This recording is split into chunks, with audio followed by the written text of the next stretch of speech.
All right, testing 1, 2, 3. See if anybody can hear me and we can get the show on the road, more or less. Well, I got to go get something to drink, which I forgot. Maybe I'll do that while I'm waiting to see if people can hear me. But then if I'm not here, how could you hear me? Catch 22. All right, we'll see. Hang on. Where's my Gotta start that program. Here we go. Yes. It is pouring outside with thunder and stuff, so we might lose our power at some point.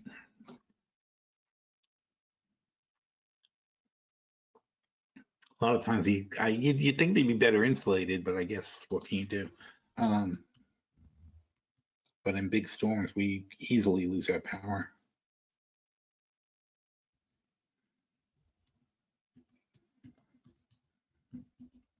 All right, so people can hear me now. We're going to do a test of the video capabilities of the system. So let me know when you can see the screen.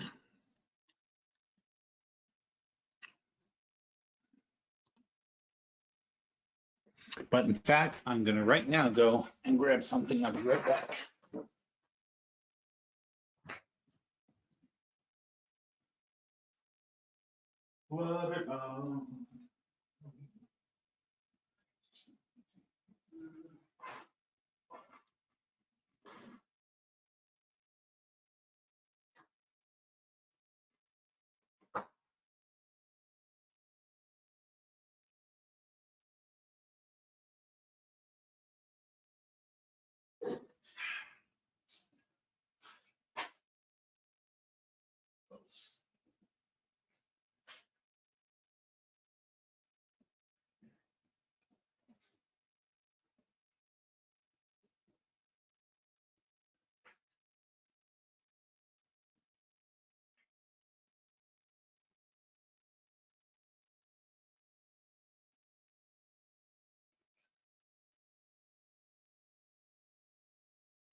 La, la, la, la, la.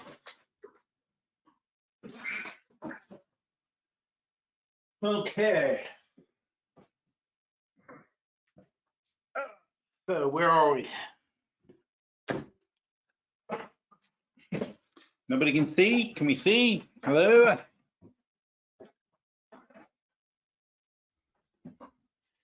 People say they can hear, but nobody says they can see. That's all right. I'll just jabber on. You can imagine all the stuff I'm showing you. I don't mind. This is me shaking my tea mix. Seems pretty good. Yep. Okay. That's good. Oh, all right. Thank you, guys.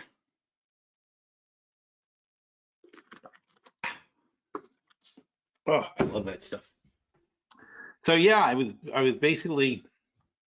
buying by the case, you know, these green teas, which I like, the Itoens, I-T-O-E-N, I believe it's called. And they have a lot of varieties and they're really good. And I still buy them, but I started drinking much more of the matcha tea, which is the powder that you just put in water. And I really like this stuff a lot. Because you can make it, you know, bolder, like you can make it a darker tea. And I guess I like that the most.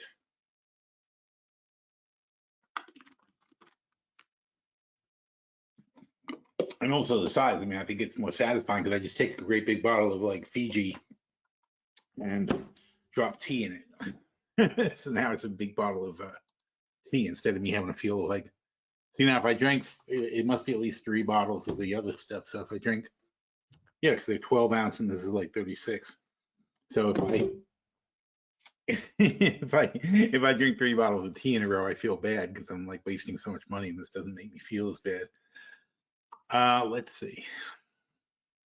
And I also have a big picture. I buy like loose leaf tea and I make it myself too, but that's too much of a pain in the ass.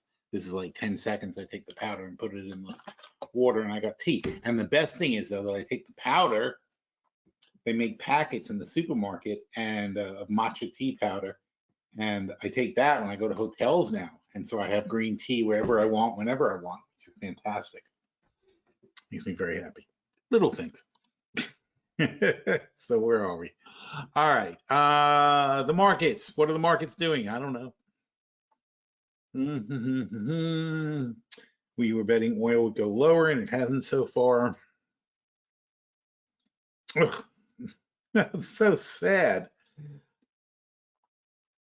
Although, look, all that happened is last week turned out to be like a fantasy where we went up 1, 2, 3, 4 days in a row last week. And then right back down to here. So we're right back to where we were last week. It's no big deal. But you see how fast the people on TV and the people in the write the magazines and stuff, all of a sudden it's like everything's like the worst in the world, blah blah blah. It's right back to where they were a few weeks ago. Oh, shush.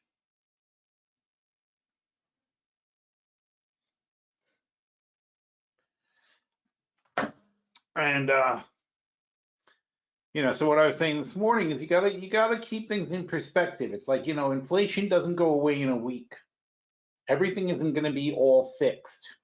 And especially, I think we were saying this last week, the type of inflation we have now is based on years of underpaying employees. And when you're not adequately paying people and inflation goes up 2% a year, and this is why the Fed maintains 2% inflation, they don't give a crap about people. They care about companies.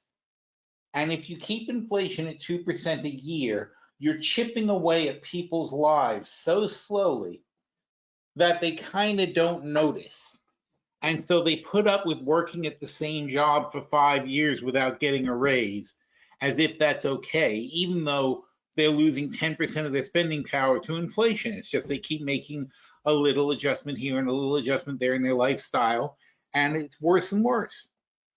This is how you regress. This is how society regresses away from the benefits that we've had. I mean,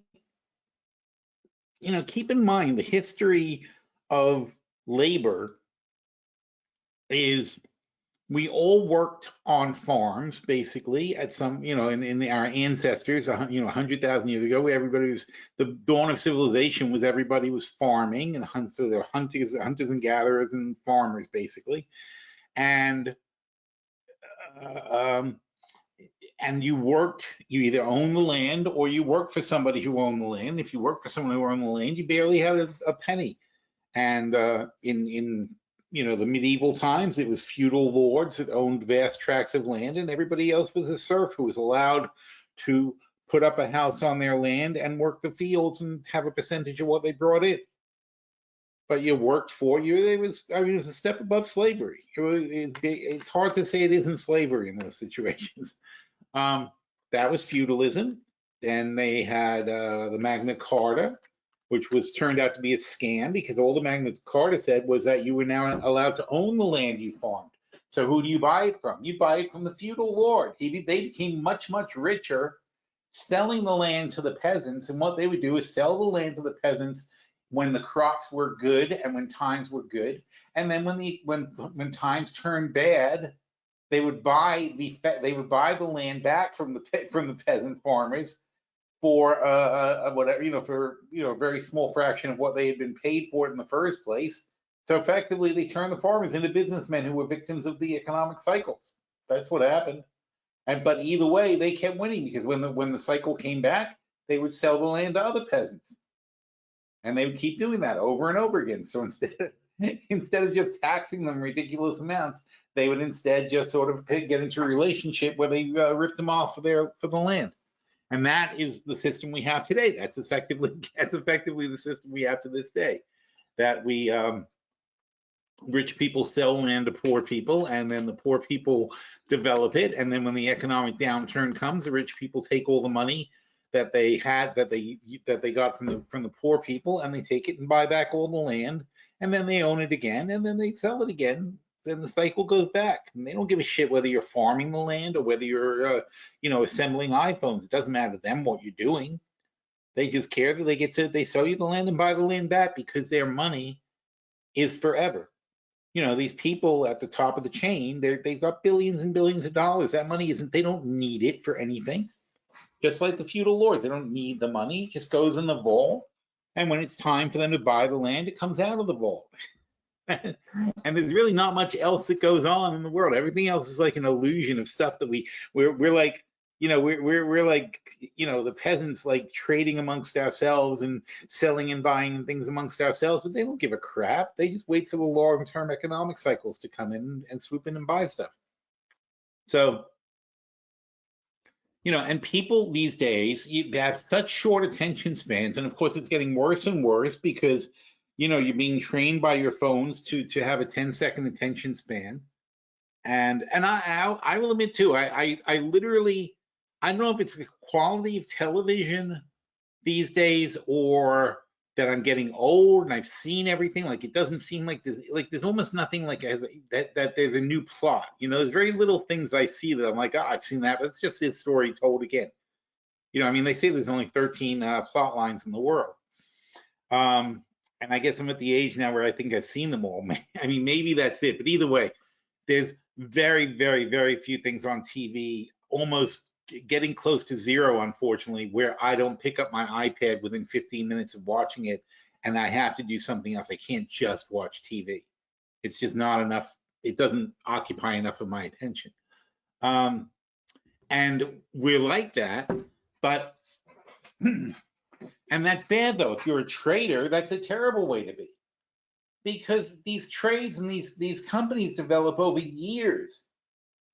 People say to me, what's a great stock for the future? And I would say SoFi, or I would say what were we just talking about before? I'm blanking on the name. Where the future is now. Ooh, look, we're gaining. What the hell's the name of these guys? Rocket Mortgage. So if I like Rocket Mortgage, or I like SoFi, or I like Rewalk, wherever they are, these guys Rewalk, these are companies in early stages that are going to take years to develop. And people are like, oh my God, it didn't pay off. We bought this thing 6 months ago and it's still sitting there. It's like, that's not how it works.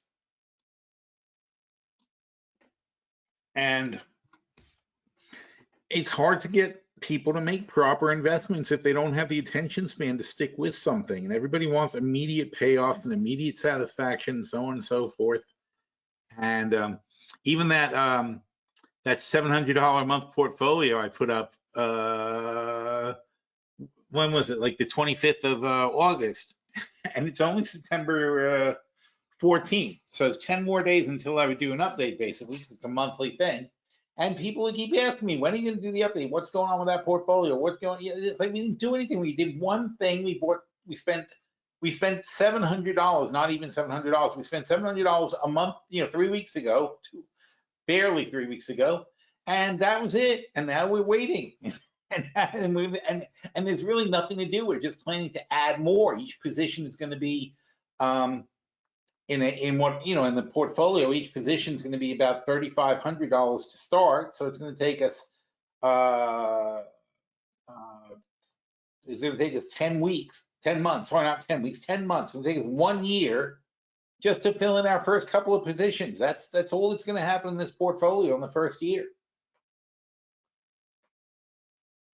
So it's going to be incredibly boring. And I can't believe how many people keep asking me, what's going to happen? What are we doing? What's the next thing? It's like, for God's sake, it's not how it works. It's not that kind of thing. And I'm never a quickie trader. I just don't like it. I mean, I used to mess around with that stuff, and I'll do the futures occasionally when I see something really compelling. Like I thought oil short was compelling this morning, but so far it's not working out. Oh, there you go. So back to 89.50, should be up a little, but there's no reason for oil to go up based on that inventory report. Oh, not only that, but the IEA just said something really nasty.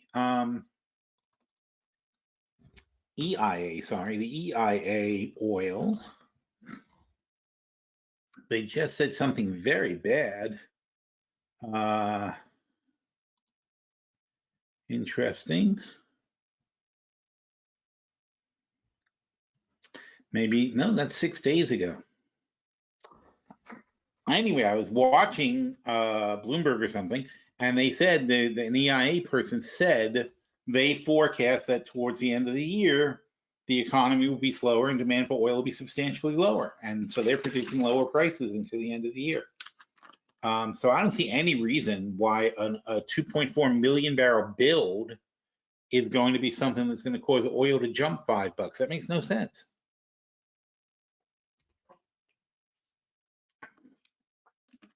Also, there's a dynamic, by the way, in oil.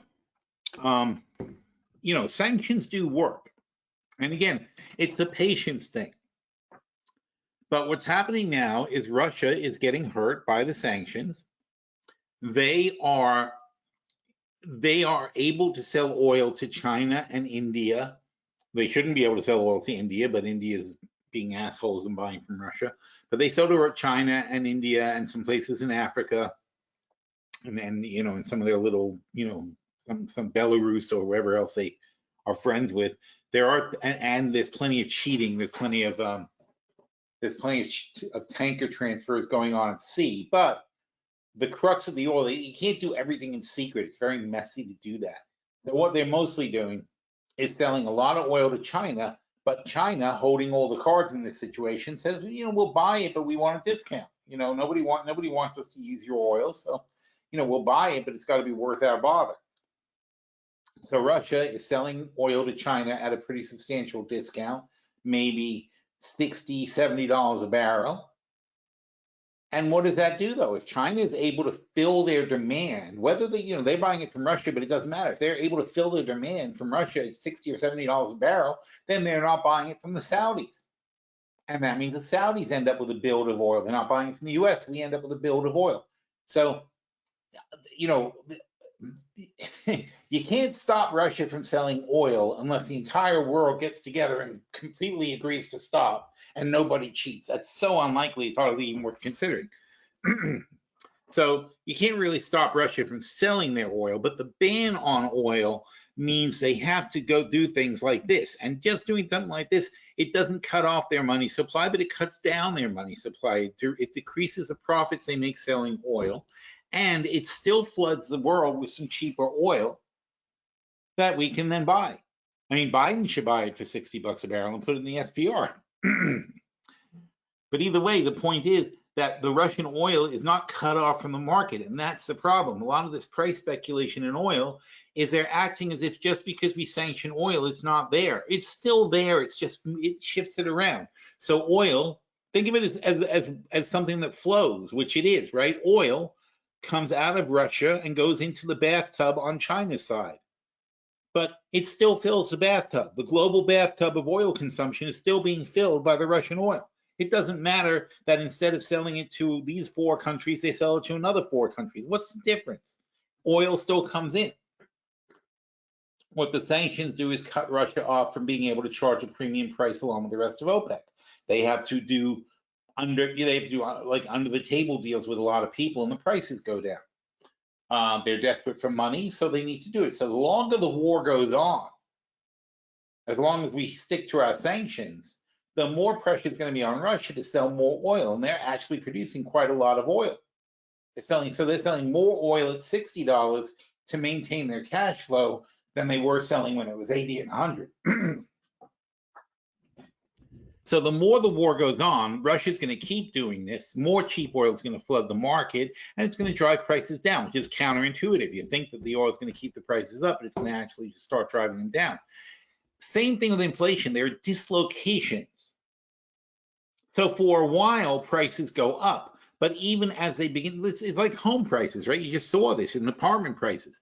You know, things spike up and everybody panics and everybody starts saying, oh, it'll be double next year and double the year. And then, but no, then it starts collapsing. But it's even collapsing while you're thinking it's going to keep going up because it's things are behind the curve. The force, it's like a cue ball, right? The force has been applied a long time ago. You're watching it strike. You're watching the white ball strike the other balls, right? And then you are going to extrapolate what's going to happen from there based on the force that was applied, blah, blah, blah. And then that one bounces there, and this one bounces there, and that does this, and that does that. But you're only seeing that, and you're ignoring the force that was initially applied. That was applied ages ago. And what's certainly not going to happen, according to Newton, is that no additional force is being applied. Therefore, it will all peter out. You're only seeing the result of the force that was applied. You're not, you can't extrapolate more force is going to be applied. Okay, there's a single application of force. You strike the cue ball moves forward, it hits other balls, those balls hit other balls, but the force is then divided and diminished and dropped down as it goes across. And it will eventually go back to normal unless you apply more force. And that's, you know, economics is no different. You apply money and something happens. You apply, you have more oil than you have money, or you have more money than you have oil, or you have a certain amount of demand, or you've got a certain political situation, but these are all forces that interact and cause something to happen. But they are all finite and measurable and knowable, not unknowable. It's not a black box. You can see all the moving pieces and what's happening. And then you've got the problem where in the middle of all this are speculators who are guessing, and those speculators are not smarter than you are. They don't know more than you. They don't understand the market better. We know this. We can trade just as well as they can on this thing. We are very good at our futures trading. We don't need to sit at the NYMEX pit to do this stuff. And that's what you got to get used to, though. This is like, it's all, ooh, what's that? That looks like a good picture. Nope, that's a dumb picture. That's useless. I thought that was going to be something more interesting. So, you know, it's all cause and effect, and you got to pay attention over time and think about the repercussions, you know, but it's an interesting concept when you think about what's actually going on for Russia and their oil and so on and so forth. And then, of course, the longer term effect, which is something nobody pays attention to, is the higher oil prices cause more exploration and production in the US, where we are hitting record levels of fuel production. And should oil, if they thought oil was actually going to maintain these levels, there would be more stuff coming online. But nobody in the business thinks the oil prices are going to maintain this high. Nobody. It's all really driven up by an excuse of the war, and that's the excuse for the traders to manipulate the prices higher, just like today. Made no sense at all. But they'll take any excuse to jam the price up. But can it stick? No. How can it stick? What's actually happening here? So that's why we shorted oil as it hit 90. And it went a little bit above 90, and now we're down to 89.41, and we should do very well on this trade.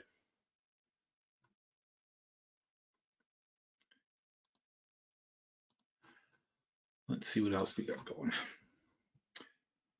Oh, so what I talk about today, so I was talking about inflation, and it's my main premise on inflation, which then has, of course, connections to everything that's going on in the world. But my main thing on inflation is here's what happened. We put America alone, the whole world did stuff like this. America alone put $11 trillion of stimulus in during the pandemic. $11 trillion. That is a ridiculously stunning amount of money. It's half of our total GDP over a couple of years. All right, so the economy did drop. The economy dropped about 20%, but we put 25% of our GDP into stimulus. And that caused 5% GDP growth even though the real economy fell 20%. And we did that in 2020, and we did it in 2021 again. And it's a shame because we could have done so many other things with $11 trillion other than prop up the economy, like, you know, like build roads and bridges and dams that we desperately need, and redo the power grid and redo the water system and build alternative energy projects. All that could have been accomplished. Everything the Democrats ever wanted to do could have been accomplished for $11 trillion. Every single line item, including forgiving all student loan debt, it all could have been done with $11 trillion. And I mean, all of them total, not even $11 trillion. But instead, we gave it to rich people to fight COVID. You know, we paid people not to fire their employees. You know, and that was only a tiny bit of it, actually. The only useful thing, I mean, yeah, you don't want people to get fired and then have a big mess, but you know, it could have been done much better. The whole thing was just a disaster. And it's still a disaster. and we've done practically nothing about COVID, which is the funniest part about it. It's still out there. We could have just done nothing, and the same result would have occurred.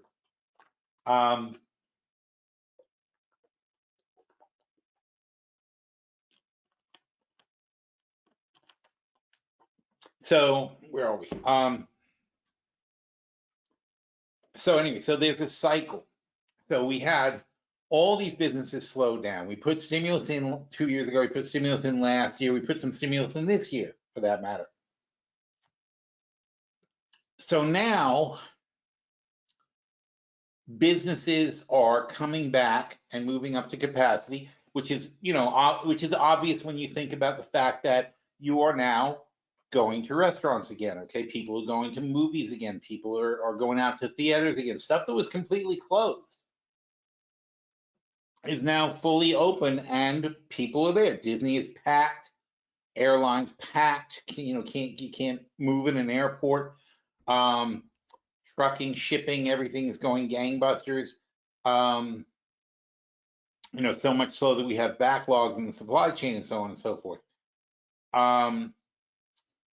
So all this economic activity is coming back, but it's only coming back to where we were before. It's not like we're really ahead of where we were before, but it's coming back to where we were before. But at the same time, nobody took away the $11 trillion. It's still floating around. So on top of all the money we used to have, which was, let's say, $100 trillion, we have 10% more money now. $11 trillion was created by the government and added to our existing money supply. So now we have $111 trillion chasing after the same $100 trillion worth of assets. So what do you think happens? Well, assets go up 10%. Okay, so, you know, if you're at an auction house and people are bidding on everything, like bidding on my tea and bidding on the microphone I'm talking into and bidding on my keyboard and bidding on my house and bidding on my artwork, if we have a situation where everybody's auctioning off everything, and eventually the whole room's going to get sold, and the people who want stuff are going to spend all their money on something or other, right? So all the assets will be redistributed for the amount of money that people had to spend, which is now 10% more. Therefore, the same assets being distributed for 10% more money are going to be raised 10% in value, and we call that inflation. More money chasing the same amount of goods and services is inflation. People want the goods and services. They're going to now just pay more money for it, because when one guy has to bid against another guy, they both have 10% more money to spend. Not complicated. So that's where we are with the inflation. So of course we have inflation. And the Fed tries to take some of that away by increasing the rates so that the borrowed money doesn't multiply what's out there. That's a big problem for them also, the multiplier effect. But you can't just end it all at once. And again, because there is 10% more money out there, and because nobody's taking away that extra 10% of money, now you've made everybody who works poorer. But the problem is they're also much poorer because during the pandemic, the workers lost ground and prices went up and they didn't get raises. They're lucky to still have jobs, basically. And a lot of people, didn't work as much or work less or whatever happened, and they drained everybody's been draining their bank accounts. So everybody, and again, we know most Americans, even a couple of years ago, only had $40,000 as a family. Most American families had $40,000 average savings for the American family was what they had for life. That includes retirement. So, and some huge ridiculous number like 1/3 of the workforce lives paycheck to paycheck. And so they're immediately impacted by this kind of stuff. So of course they're going to start unionizing and demanding raises and so on and so forth. And you've seen a lot of heavy-handed tactics to stop people from unionizing, but they're going to do it because they can't live. It's not a choice. People are forced into these situations. They don't say, "Oh gosh, I've always wanted to join a union." That's not how it goes. They're not being treated fairly by the management. They're not getting enough money to live on, and they are unionizing to negotiate collectively. That was the whole point of unions in the first place. They of course tried to villainize the unions in the 50s and 60s and stuck them in with first they said they were communist organizations. That didn't work, so they started saying they were mafia organizations. That which was sometimes a little bit true, but it really wasn't the predominant thing. I mean, you form a union in your own workplace, right? With your own company. You're not with the mob all of a sudden. It doesn't work that way. The mob was involved in many unions but they're involved in many things all over the world. They're involved in so many businesses already. Unions were just being exploited because they were trying to just get people not to join unions. But there was a time for a while in the 60s and the 50s and the 60s when workers were starting to gain a lot of ground. And that even went into the 70s. When I first started getting jobs, workers were gaining ground. But these are big cycles. But since literally since the 80s, since Reagan, basically, people haven't effectively gotten any sort of raises or no progress has actually been made in inflation adjusted terms, which I had a chart for here. There's been no real wage progress in inflation adjusted terms. Not that one. Oh, that one was rents. Holy crap. Look at this. Here's your rent. Rent was pretty normal, 2019, 2020. Rents were stable for a long time. Okay, then right here, they started flying higher. And that's getting a little crazy because it went from 16 to 20. That's 25% in 2 years. Rent increase. Did people get 25% raises in 2 years? Of course not. That would be ridiculous. Here's wage growth. So in the same, well, it's not really the same chart. In the same 2 years, at best, people are getting maybe 10% over 2 years raises. But look at it historically, though, this has been a disaster because the real wage growth adjusted for inflation has been 1%, 2% less. This would be the 2% line. This would keep up with inflation. So they've been losing ground every single year for 20 years. And now we gave them a big whack in the head, and people in the lower wage classes and this is all workers. So this unfortunately includes the people who make a ton of money. Median gives you an idea of 50% above, 50% below. But when you look at averages, they're so skewed because there's just a couple of people making unbelievable amounts of money. These CEOs make so much money that the entire workforce looks like they're rich. But in this case, you know, minus 1.8%. That's devastating. We had that in 2011 too, minus 1.8%, 2%, whatever it was. These are insane numbers. So these people can't afford to, these are the same people who are paying these rents. They can't live. It's not a choice. They're not like saying, they're not sitting there saying, I want to be a pain in the ass today for no reason. They can't afford to pay the rent. They can't afford to eat. They can't afford to heat their home, so on and so forth. At a certain point, you piss off the peasants enough, they're going to revolt.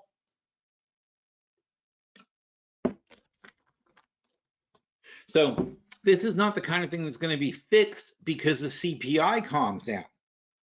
The CPI is calming down because, and again, it depends on what you look at, because rents are what, the reason we had a really bad CPI report the other day was because rents are insane. They peaked out in July, and that was where the CPI report reflected that. It's not food, it's not energy, but it does include rents. And the rents are so high that they're driving all the other inflation up. So even the core CPI number, rents are in there. That's the core, is what you pay to live somewhere. And even at that, it's underreported because it's a much bigger piece of your income than the cost of corn flakes and stuff like that. But you know, these people who make the median income, which is probably about $50,000, no, 40-something thousand, I imagine the median is. What is median income?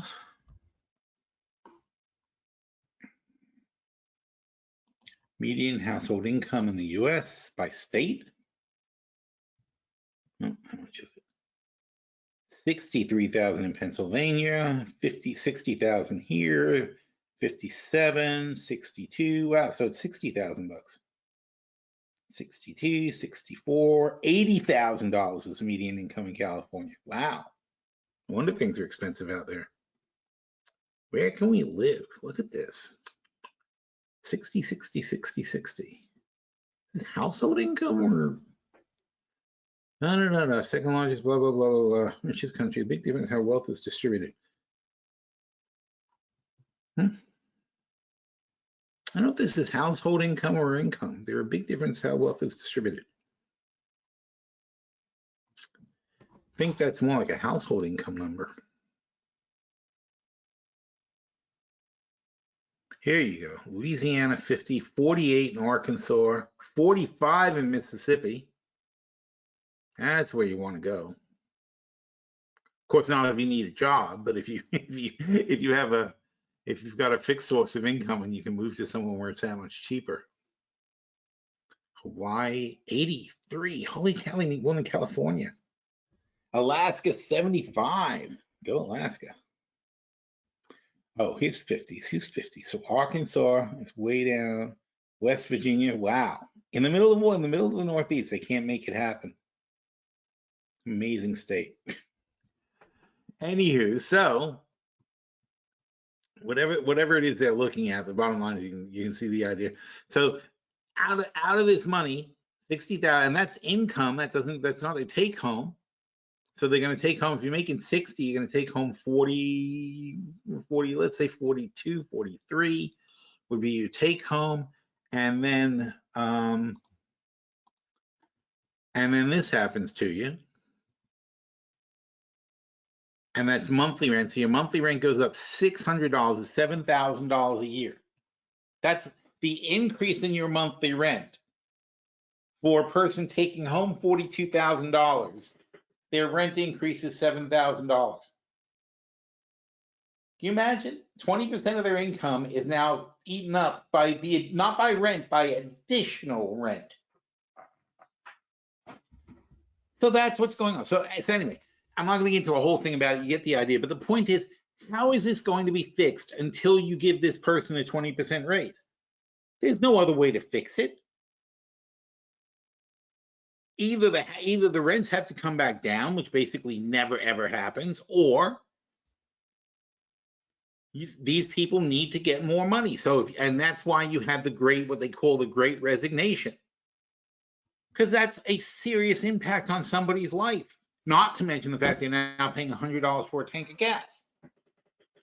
So, you know, when you do this to people, they have no choice but to quit and get a better job, demand more money, or unionize and demand, which is the same thing as demanding more money. There's no accept the status quo at this point. You know, when we were having 2% cost of living increases every year and people were falling 2% behind inflation, it's still 20% over 20 years, but it's over 20 years. You know, they get older, they get a smaller house, they cut back expenses. At some point, some Social Security checks start coming in or whatever. It's a different sort of thing than when you know, it's a frog boiling water, right? It's like their life is getting shittier and shittier, but at least it's happening really slowly. This all happened in the last 2 years. You notice that. You notice when you're sitting in a house and suddenly you can't afford the house you're sitting in anymore. And it's the rent, the gas, the heating, the cooling, the food, everything all at once bangs up. And there's only one other moving part. The only moving part is how much money you're taking home. So people go to the bosses and say, hey, I need more money. I can't accept the money you're paying me to work anymore.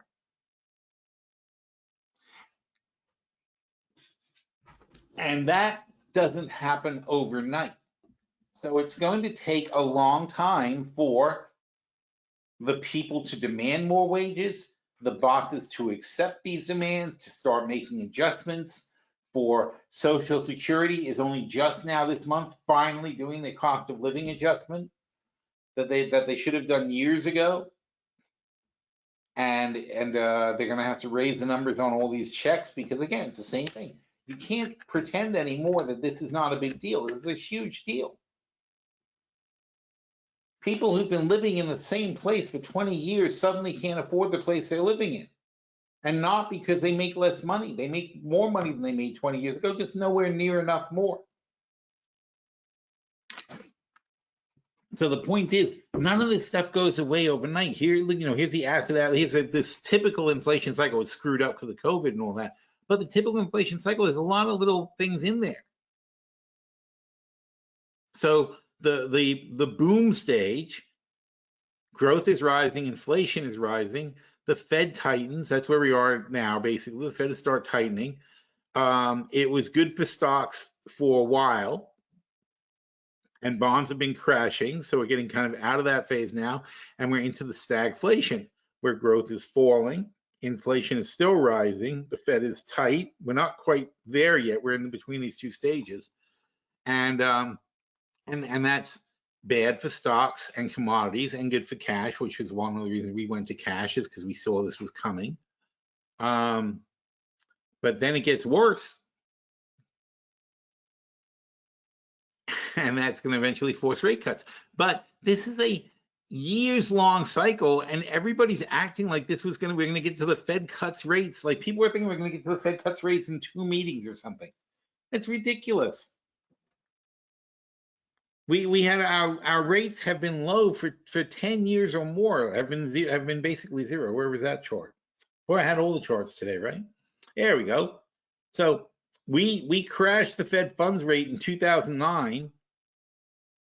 And it stayed zero for a very long time. This is, by the way, the effective Fed funds rate. The official Fed funds rate was basically flat. I'm not sure why they decided the effective funds rate is there, but the official Fed funds rate has been flat the whole time. It's been zero. You know, it's been zero since 2009.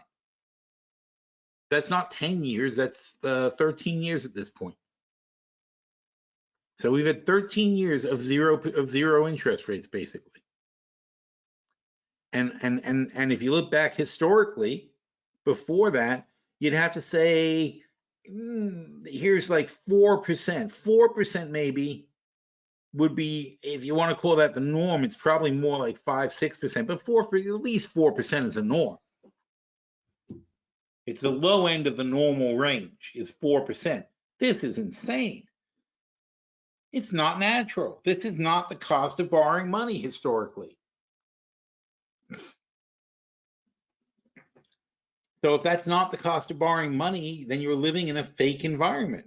And that means that the companies that borrow money to do projects and to buy things and so on and so forth, they're not paying a realistic rate of return. They're not paying a realistic wage. They're not paying a realistic interest on what they borrow. Their customers are buying things. They're able to sell things like the car companies, like John Deere, like Caterpillar, like any machinery companies. Anybody sells long-term stuff, Whirlpool, they're able to sell things to people at rates that don't make any sense. They're being subsidized. Everything's being subsidized. The low rates are a huge subsidy program. So the people who sell things that are paid out over time, boats, things like that, anyone who sells things on credit, furniture stores, they're getting an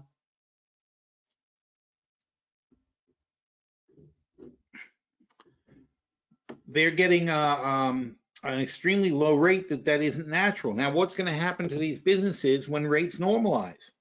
All of a sudden, their stuff is going to seem more expensive. It's not so easy to buy a new washer, dryer, a new mattress, a new car. 0% financing is great. You stretch that out over 5 years, and you can afford almost anything. But that's not realistic. That's only because the Fed has been charging no interest for money. The Fed's charging 6%. They're going to need 7% to make it work. And all of a sudden, you buy a washing machine on credit for 5 years, you're going to pay 25-30% more than the actual cost by the time you're done making payments. That gets really expensive for people. And again, back to the same thing though. People need more money. The inflation's already happened. So unless the Fed's intention is to cause a depression in which we have deflation for a number of years to pull prices back to where they were while maintaining wages at the current level, if that's not the option you prefer, then the only other option to get back to equilibrium is wages have to rise. And they are in California. It's already $15 an hour. And by the way, California did not fall into the ocean. California raised wages to $15 an hour minimum, and the country did not. It did not. In fact, they have a gigantic budget surplus now. It's been great for them. And other states have found that too, because it goes back to the old thing with Henry Ford, where he realized he wasn't paying his own workers enough money to buy a Ford. So he started paying his guys, I don't know if it was $5 a day or $5 a week. How to be $5 a day? Can't be $5 a week, right? Because that would only be, no, there's no way. So Ford started paying people $5 a day, and that was great. And then they could afford to buy the cars for $500. And they would buy that on, the same thing, they buy it on layaway or credit or whatever. But the point is, at $5 a day, you can afford to buy a car. At $250 a day, you can't afford to buy a car ever. It'll never happen. You'll never accumulate that kind of money. So, Ford realized that, and he decided that paying the workers more was going to be good for his business, and it was.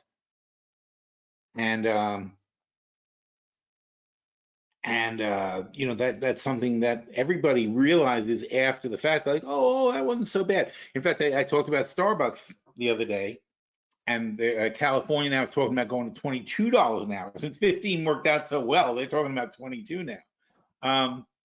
That's a little much to me.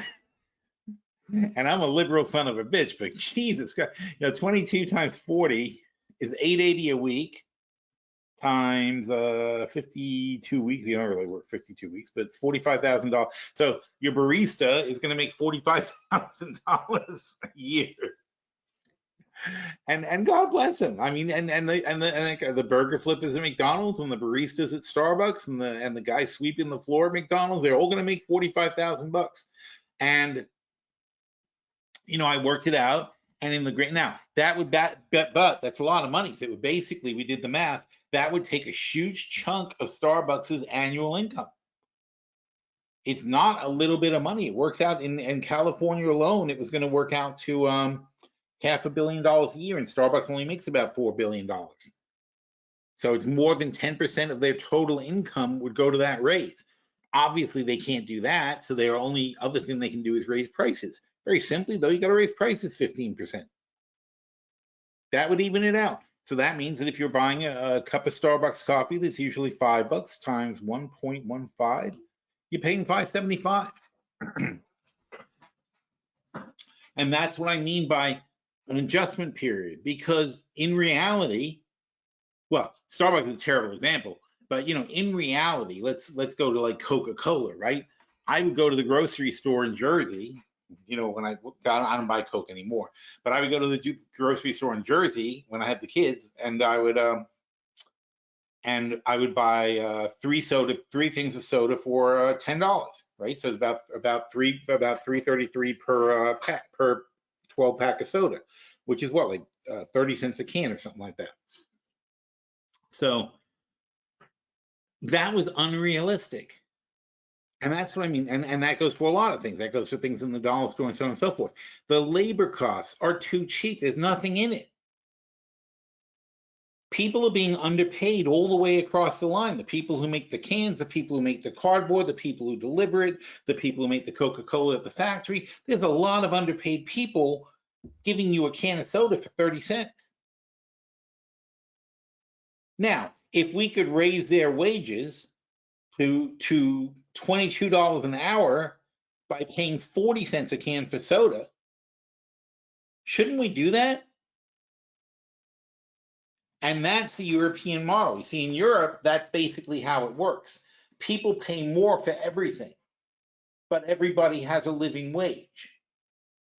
So people just don't buy as much crap as we do. They don't have these ridiculous excesses like we do of everything, and the people aren't. Everybody's not hugely fat in Europe either, because they don't eat as much and they don't go out as much and they don't do this and that as much. Everything's more expensive because the people are being paid fair wages to make it. We are in this fantasy thing where we underpay all these workers, and if we can't find Americans to do it cheap enough, we ship it overseas and we enslave Chinese people or whatever to do it, and we make people work 16-hour shifts in Foxconn for 50 cents a day. But we'll find somebody who's going to make these damn products for us cheap enough to put them in the dollar store, right? Either the dollar store or the Apple store. But either way, we're exporting the labor. We export the labor, we export the pollution. That's what we do. And then we get the cheap goods and services. Now, shipping costs are screwing that up also. That's another issue. Shipping, if you can't, it's great to make party hats at the dollar store for $1, for $1 each. But the problem is, if you ship a container of party hats and there's 8, let's say there's let's say there's 20,000 hats in a container. Okay, just for example, there's 20,000 hats in the container, and the container was $2,000. So the container is the shipping cost is going to be 10 cents per hat. Okay, so that's the basis of the dollar store shipping these things to you. But the container cost went from 2,000 to 8,000. So now 80 cents, or wait, 2,000, whatever. What do we say, 20 cents a hat? Yeah, that's right. So it's 20 cents a hat. So it went from 2,000 to 8,000, and still 20,000. 20,000 divided by 8,000. No. If it was 20,000 hats divided by $2,000, that is 10 cents a hat. Sorry, it was 10 cents a hat, right? So now we're dividing it by 8. Nope. Now we're dividing it by $8,000. No. It doesn't make any sense. How can 20 divided by 8? What am I doing? 20,000 hats, and it's a $2,000 container. That's 10 cents a hat. So if it's the same 20,000 hats divided by 8,000 per container. Oh, it's a container cost divided by the hats. That's, boy, 40 cents a hat. There you go. I'm like, what the frick? That's the number I wanted to see. I knew in my mind what it was. I just couldn't get it to work on the calculator. Anyway, and that's why the dollar store is now the $1.25 store. Exactly for that reason. You know, they're not paying the hat making children any more money. They're just just paying the shipping companies more money. So, but again, the point is, we as consumers are used to getting our goods and services priced at a level that does not reflect a fair living wage for the workers. So there's a whole huge adjustment period that's going to have to go on where wages move up to a living wage and prices move up to reflect the living wage for the workers, and the corporations will adjust their profits, and also their profits are unrealistic because they're paying their workers unrealistically low amounts of money.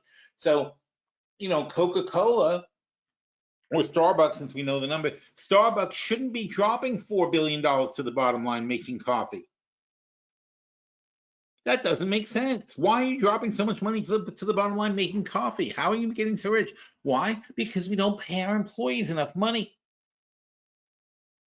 Because we don't pay, and they don't pay the coffee growers enough money. They got caught. They're ripping off. You know, they are forcing. But you know, they're big. They get to buy in bulk and so on and so forth. But they throw their weight around and they tie up huge amounts of coffee at very low prices.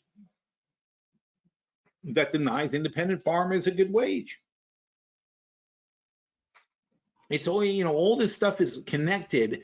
And when you say we're in a cycle of moving forward, that's a cycle. Imagine how long this all takes to flow through. The barista starts making $45,000 a year. Starbucks has to raise the price of coffee, but they can't raise it 15% all at once. So they're going to knock it up to $5. It'll go from $5 to $5.25 to $5.50 to $5.75 before they reach a balance. And the consumers will buy, then they'll have to see how much less coffee people will drink when it's $5.75 instead of $5. That'll have to get factored into what they do going forward. And then the coffee producers are going to need more money because they've got the same issues with costs and so on and so forth that any workers do. And that Starbucks will have to adjust all that. And their corporate profits, maybe it'll go down a little bit. Some businesses it goes up. Some businesses they can pass it on easily. Like McDonald's, they just took away the $1 meal menu. Gone. I think they still have $1 fries. You know, you get like 8 fries. So, you know, the companies adjust based on different things. Some people have price flexibility, some people don't. The dollar store goes to $1.25. Nobody gave a shit. They should have done it years ago. They could have made a fortune. You know, the dollar store is like, okay, now it's $1.25. People are like, okay. And actually, they should have realized that when the what's it called, Five Below? I think it's called Five Below. There's a $5 store called Five Below, and everything there is $5 or less. So they had way more flexibility in the dollar store, which means they had way better stuff than the dollar store, and they were doing great because people like $1, $5, who cares? That's like Woolworths used to be. The nickel store. Woolworths started out with like 5 cents all items, then they became the 5 and dime, so they could expand their product line to include things that cost 10 cents. And people still came in there and bought stuff. They bought things for a dime and bought things for a nickel.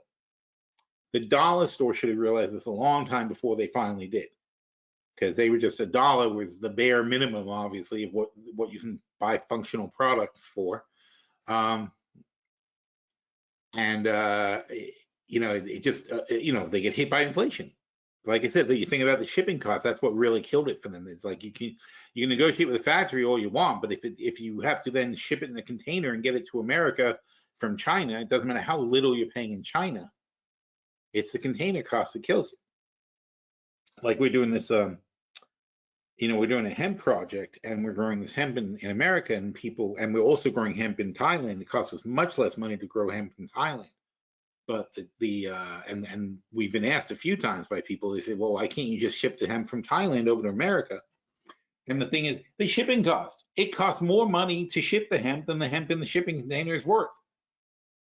So unless shipping costs come down drastically, there's not enough price advantage to the Chinese, to the Thailand hemp for us to ship it over. It sounds good, but you got to think about other things that are involved. By the time you ship it and the time it takes and so on and so forth, and there'll be a certain percentage of loss, not even theft, but loss due to mold and things like that along the way. I mean, because you're not perfectly sealing everything. It's going to be at sea for a month. Really not the best plan for shipping your plants. So anyway. So a lot of moving parts, a lot of moving pieces, and this is going to take months and months and quarters and maybe a couple of years for everything to get back to equilibrium. So in the meantime, you got to take things into account like, companies that have heavy labor costs as a factor in their business are probably things you kind of want to avoid. Because a company like Starbucks can get very badly affected. They got, forget the number, it's a lot of people. They have a lot of employees, like 300,000 employees or something like that. That's not good. Walmart has a couple of million employees. You give 2 million employees. So if you give 2 million employees times that, you imagine Walmart employees in most states make minimum wages. Most states have minimum wages that are under $10. So let's say they have to pay them let's say all employees in Walmart on the average just get $3 an hour more. So times $3 times 40 hours a week times 52 weeks, $12 billion. All right, so Walmart, let's take a quick look. Where's my thing? Here it is.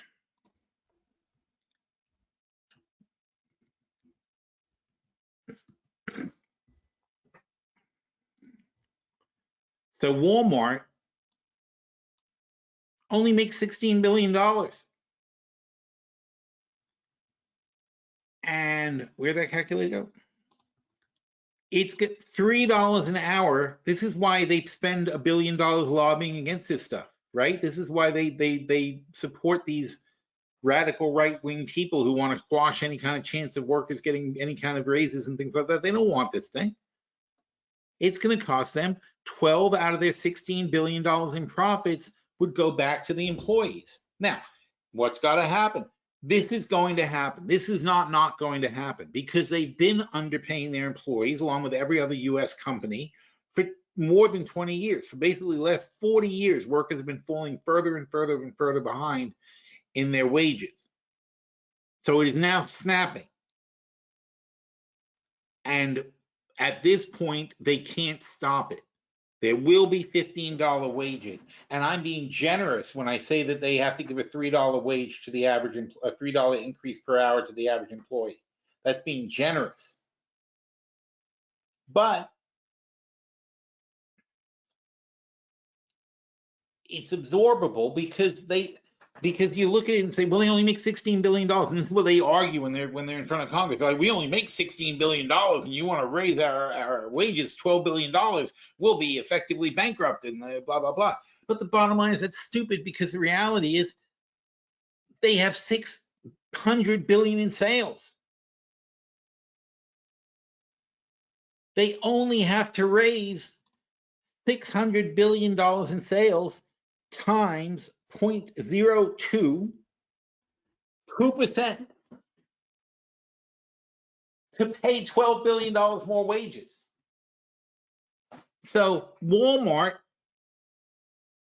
has to raise prices 2%. So your toothpaste will be, instead of $3, it's going to be $3.06. So Walmart has to raise prices 2% in order to pay their workers $12 billion more money. But they would rather spend $1 billion lobbying against that happening to stop their workers from getting the money. Whereas Henry Ford says, wow, if I give $12 billion to my workers, they are going to be able to buy 2% more product at Walmart. They won't mind the increase in toothpaste with their extra $3 in wages. That's the point. It works. The money goes back into the system anyway, and it's better for everybody when you pay your workers a fair amount. And especially, we had a productivity issue, and I was saying when we had the productivity numbers, they were terrible.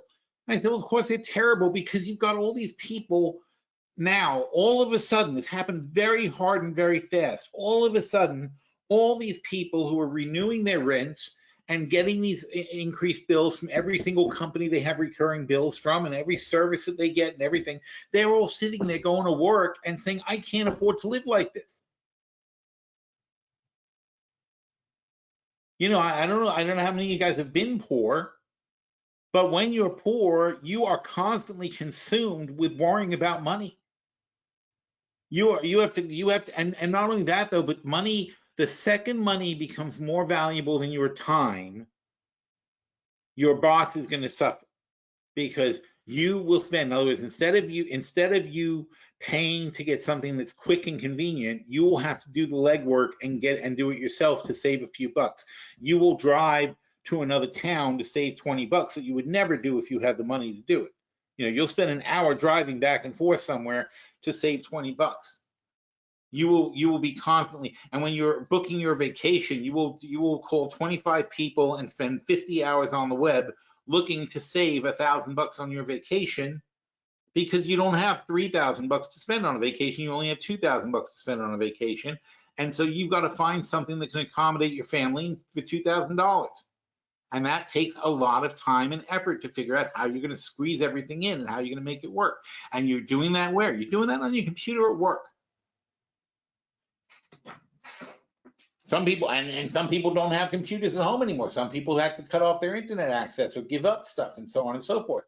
And again, who's going to suffer? It's going to be from work. So when you see this productivity going down, you've got a very, very distracted workforce who are suddenly having to deal with bullshit of balancing their books and figuring out what's going on and so on and so forth. And now they're getting dragged back into the office after 2 years. Hang on one second. My daughter.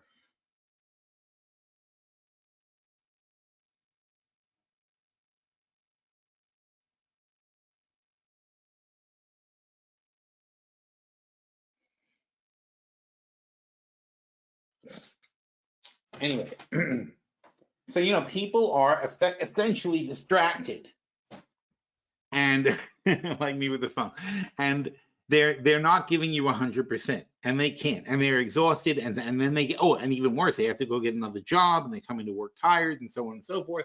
So productivity slips off. People are not focused on their work, and they can't be, because their work doesn't give them enough to live on.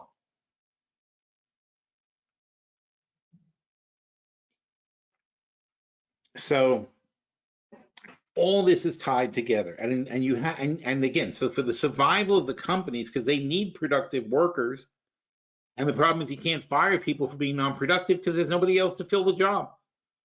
So that's a problem too.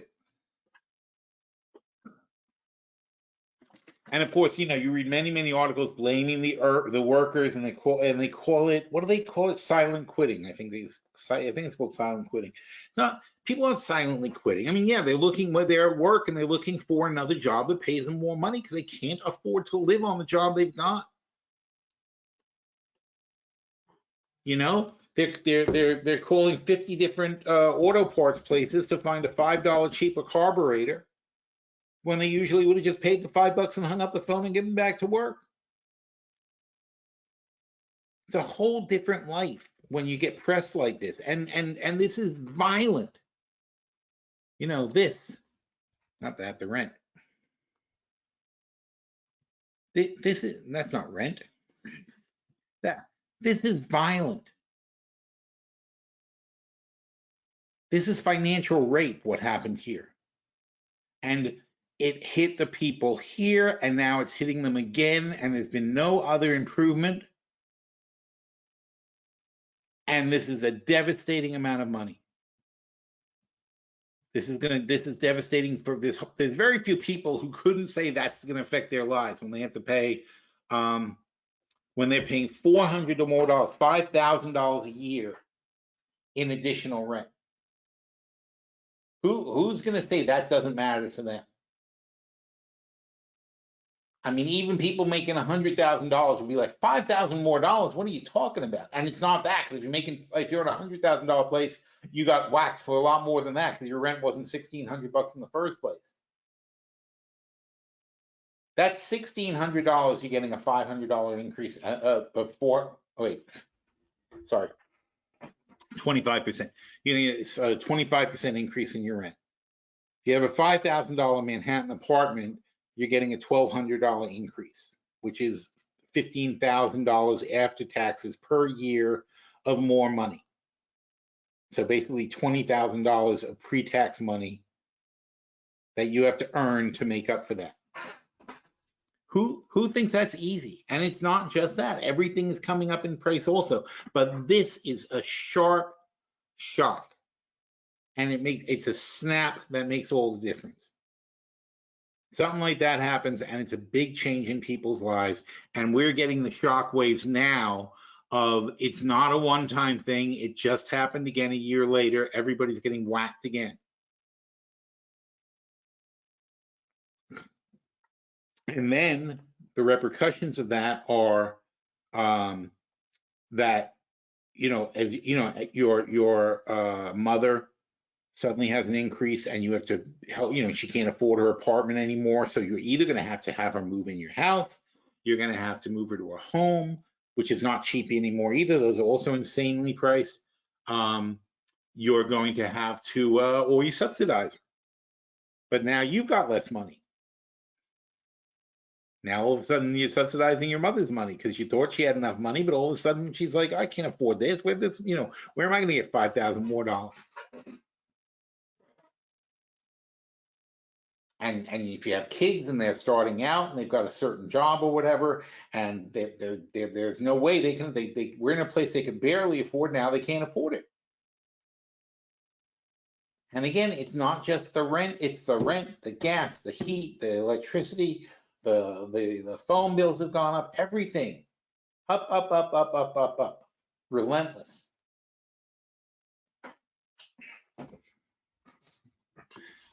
I mean, I can't. I mean, I got 2 girls in college, and my one daughter is going to graduate this year, and it's tough. She's going to graduate, and she's got to figure out how she's going to live, and get a job, get an apartment, find a place to live, work on her own. It's stressful. It's a terrible thing. It was fun when I did it. It's not fun anymore. It really isn't. So that's where we are, but we're paying for the fantasy, because this was fantasy land. We weren't paying people enough money, but nobody cared because money was free. You could always borrow. There's money around. It was lendable. The rates were low. Everything could be charged and financed and put off and so on and so forth. But that party's over. And it's going to be a long, painful adjustment. It's not going to be all fixed just because the Fed hits their 4% target and then everything's going to be fine. That's not going to happen. It's still going to be a long time before these things come back. And the Fed is not going to stop at 4%. They're going to go to 6%. Because 4% is still not realistic. It's not going to, 4% is normal. 4% gets us to equilibrium. We can't afford to be at equilibrium if inflation is still rising 6-7% a year. We have to get it lower than 6% a year. Otherwise, this problem never goes away.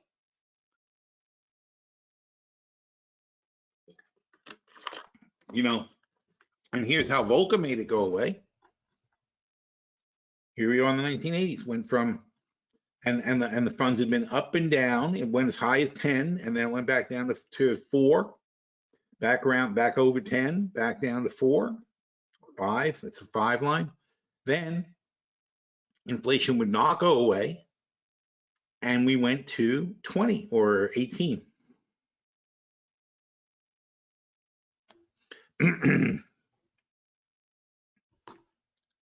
I mean, that's just, 18% on a bond. You just got to put all your money in a bond and forget about it. But you know, the problem is when it's at 18%, you think you're Greece, and you can't imagine it's ever going to stop. And you think it's going to be 20 and 24 and 25. So you don't want to even get an 18. You don't want to get a 30-year note for 18% because you think you're going to be sad when the note's at 24%, and you're going to be screwed. But trust me, when you are able to get over 15%, it's time to start putting some money into bonds.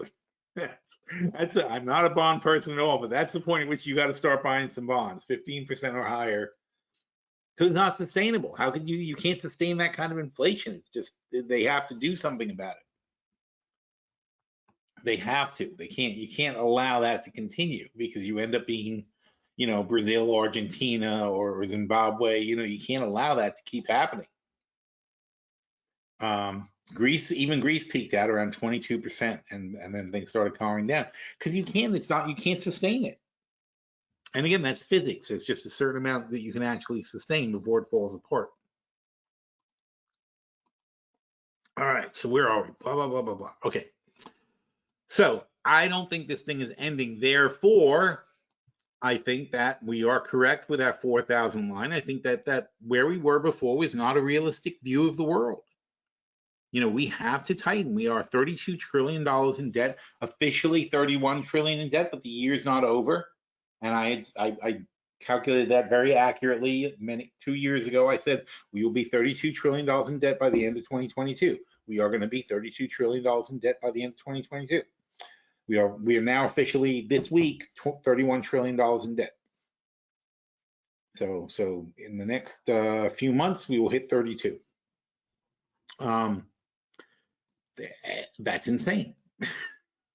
It's insane. That's not going away. The inequities that we have in the system are not going away, not fast. So we're stuck. This is our reality. This was not our reality. This was fantasy. This is reality. And you could make a case for lower. You could almost make a case for higher, but not much. But this is pretty much the right range that we're going to be in. If something good happens, we can get up here. If something bad happens, we'll go down here. But on the whole, we'll be around the 4,000 mark. Unless something bad happens, like Putin nukes somebody or something, then we can panic to incredibly low numbers. And that's why we went to a lot of cash, because I don't want to be, you need to be flexible. You need to be able to move money around. You need to be able to act if something happens.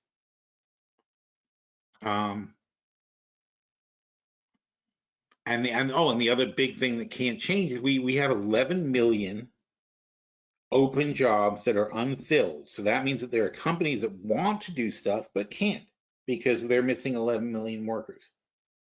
There are two ways to add workers. We either give birth to them, with 3 ways. We either give birth to them, we get them from other countries, or we activate the unused labor force. There's only 160 million people in this country who actually work, and 160 million people in this country don't work. Now, there are children, there are old people, and there are housewives who technically don't work, although obviously that's work. And whoever else, but there's quite a large amount of people who don't work. But how do you make them work? Well, the problem with young mothers, right, who have young children who are preschool or below preschool, is daycare is more expensive. Daycare is like $2,000 a month for a kid. So it's $25,000 a year to put a kid into daycare. What job is going to be worth it, especially if they have more than one kid? What possible job can you give them that they should spend $50,000 of after-tax money on daycare so that they can go to work? What's the point? There's no point. And it goes back to the same thing. So in other words, so that's where you get the Starbucks number, because California is basically saying you need $45,000 if you've got even one kid who has to go to daycare. If you're not making $45,000, why would you go to work? What's the point? And there's getting dressed and the car and the gas and the clothes and the cleaning, for the cleaning for the clothes, whatever. And then you say, oh, well, you don't have to clean the clothes, that's expensive. You're like, well, okay, great. So I'll come home with my kid, and instead of feeding them or dealing with them or playing with them or teaching them anything, I'm going to scrub clothes and do that. This is the choices we force people to make when they don't have the money.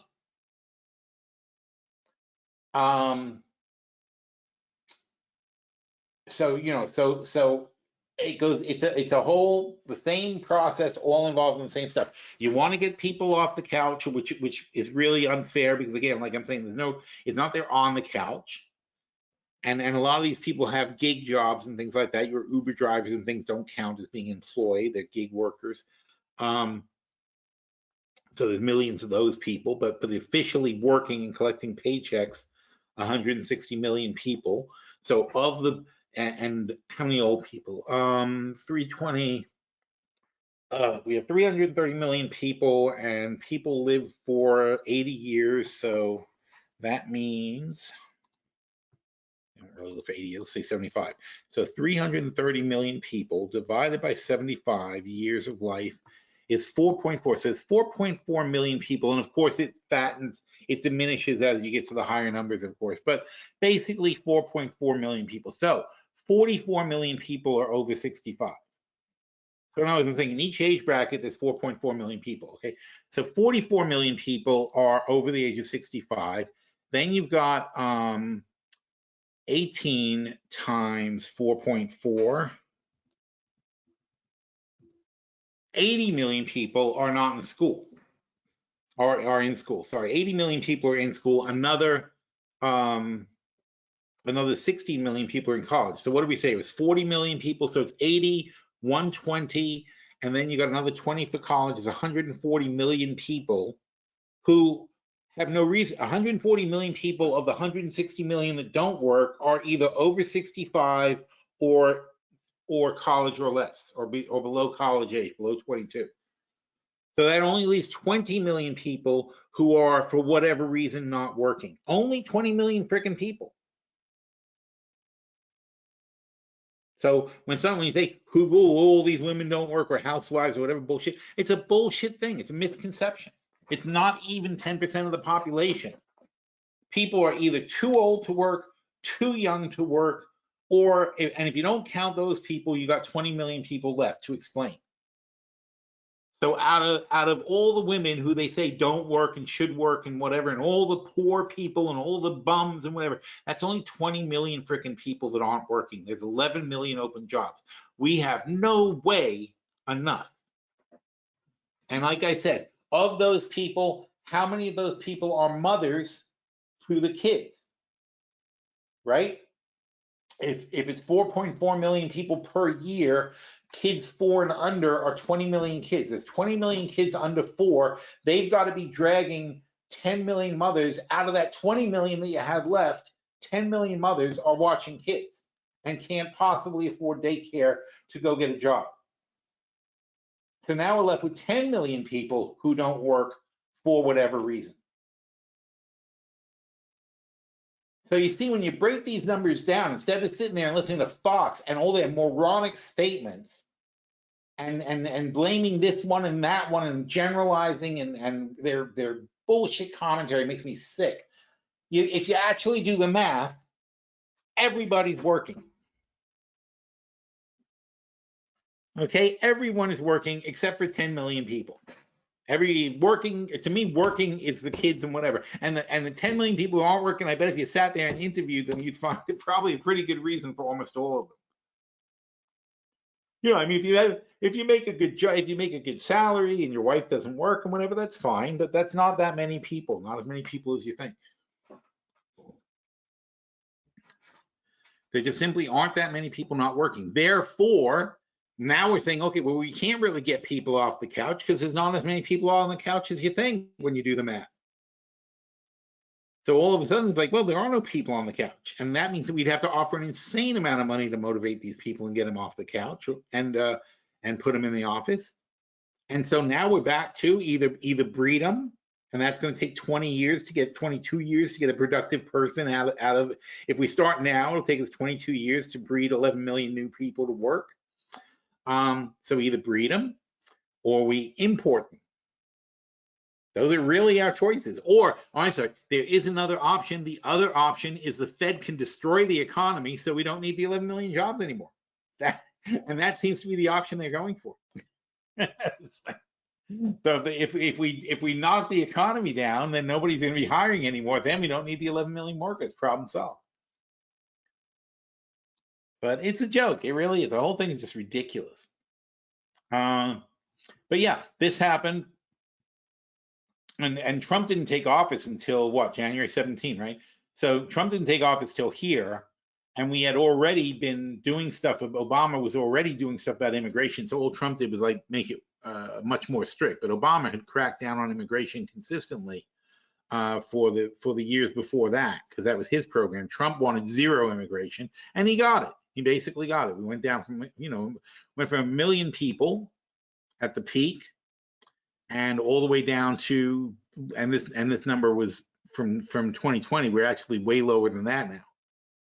So we got effectively zero people coming into the country now. And again, these are, oh, I'm sorry, that's also, yeah, natural increase. So we have no population growth and we have no immigration. So we're not getting any workers outside the workforce. That means these jobs are never going to get filled. We have no plan whatsoever to fill these 11 million jobs. They're just going to remain unfilled.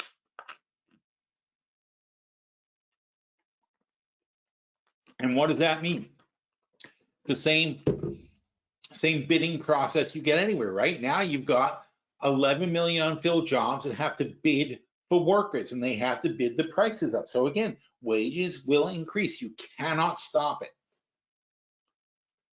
Outside of actually crashing the economy completely and causing massive unemployment, you can't stop this. This is what's going to happen. Wages will increase. They will keep increasing until we reach an equilibrium point, at which, and then it'll be fine. But that could be 3 years before all that happens. That could take 3 years of adjustments, and those are painful adjustments along the way.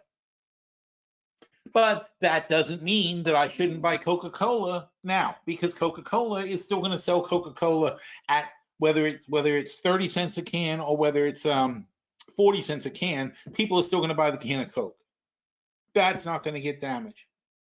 And that's why we have certain stocks in our portfolios that reflect that kind of stuff.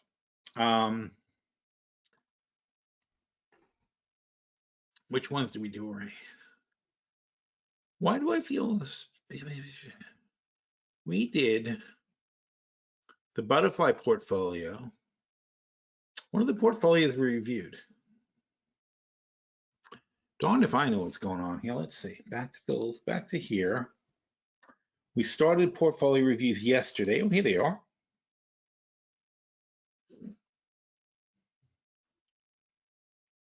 Let's see what kind of stocks we do have. What?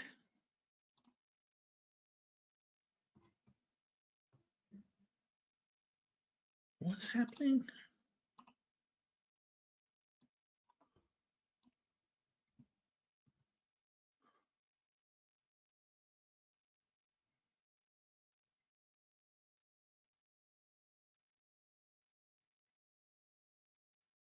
It's just on the site. I'm on the site here.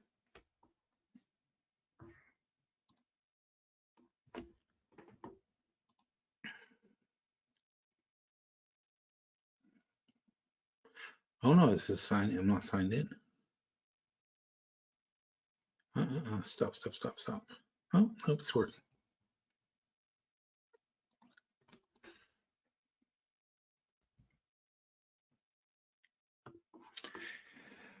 Oh, anyway, so what stocks did we keep? So this is the Money Talk portfolio, is it? Yeah, that's the Money Talk portfolio. That's what survived. So what do we have here? We have the gold miner, Barrick Gold. Gold's a great hedge against inflation.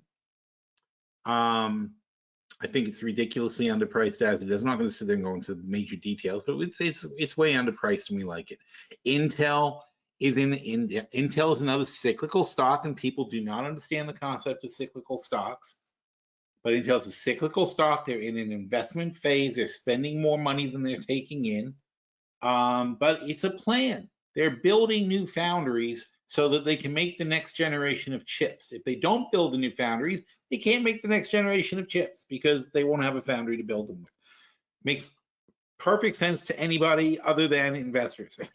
So, now, you could argue that it's not your responsibility to ride out a downturn in a cycle, which is basically how investors treat cyclical stocks now.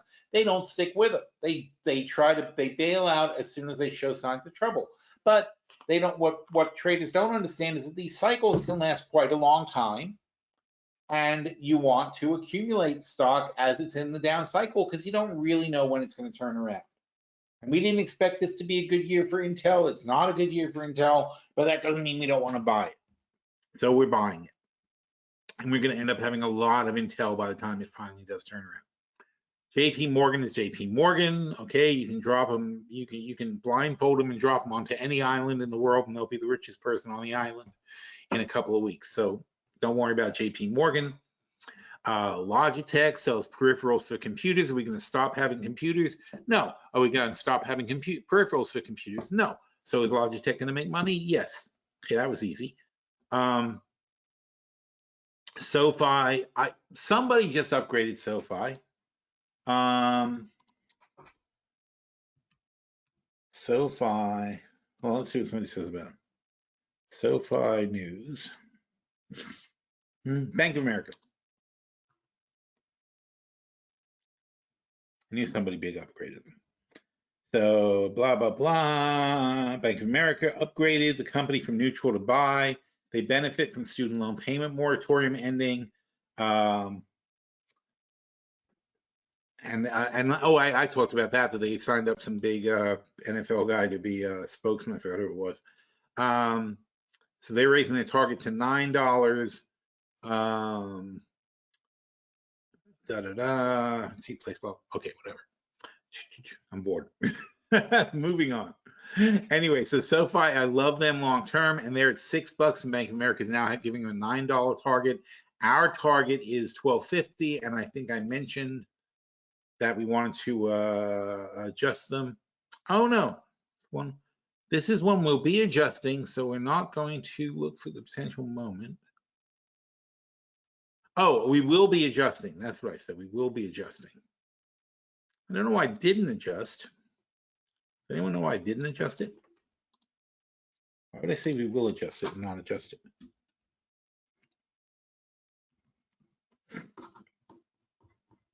Maybe I'm waiting for something to come out. Oh, they got the 25s out. No, we're going to adjust it. So we have like the 750s here, right? And they're 160. Oh, I see. Yeah. So the roll, if we're going to roll it, to like the 5s, which are, well, that's not bad.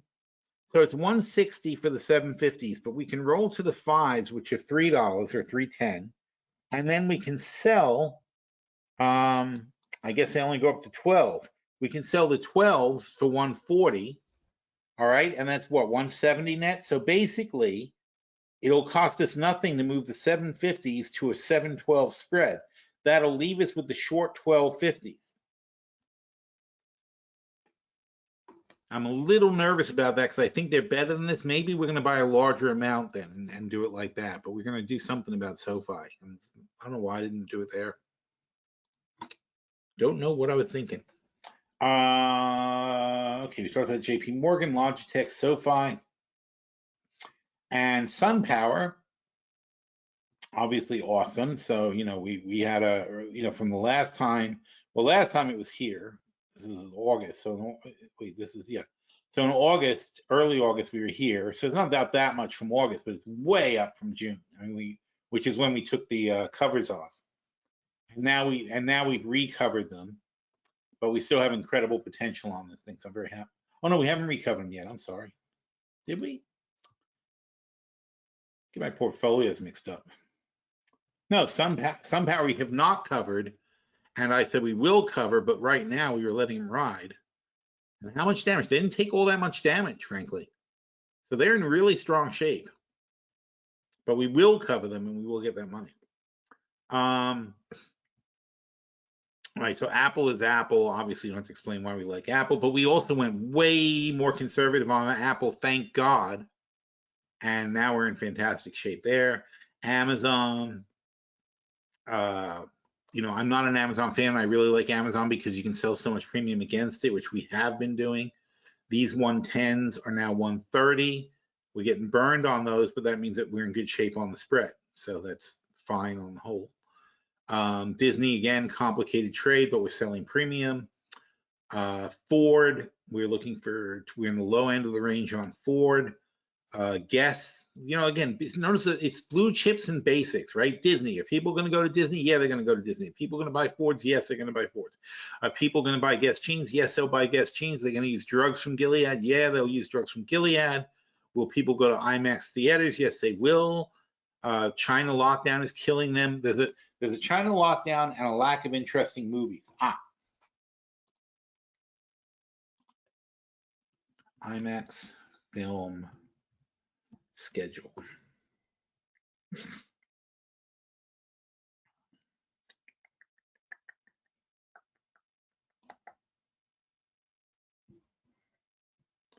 What? Upcoming releases. Okay, so new Avatar. I don't know what that is. The Woman King. Don't know what that. I mean, these are not things that are making you rush out, right? This will be a huge thing. Black Adam. Another Avatar. Wow. What are they? Oh, I see. Oh, they're re-releasing Avatar, and then they got the new Avatar. So hit-wise, people are saying this is going to be a good movie. But hit-wise, this is not very exciting, right? I guess Halloween will probably do well. But they don't have a very good schedule in the near future, unfortunately. It's not IMAX's fault, it's Hollywood's fault, but they're unfortunately victims of Hollywood. They can't help it.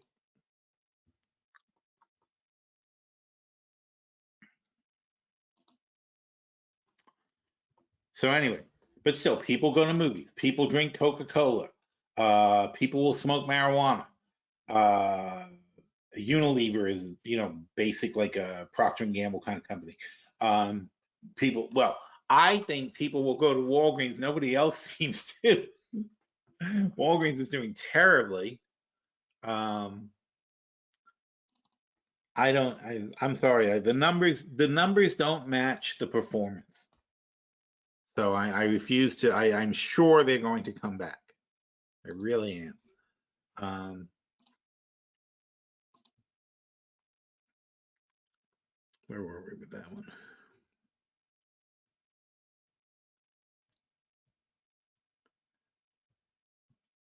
So, you know, I mean, you know, we're doing a whole new round of COVID vaccines, right? People are going to get that. There's the cold and flu shots also that'll be into this season. It's going to put a lot of people into those stores over the next few months. I think they're going to have a really good quarter.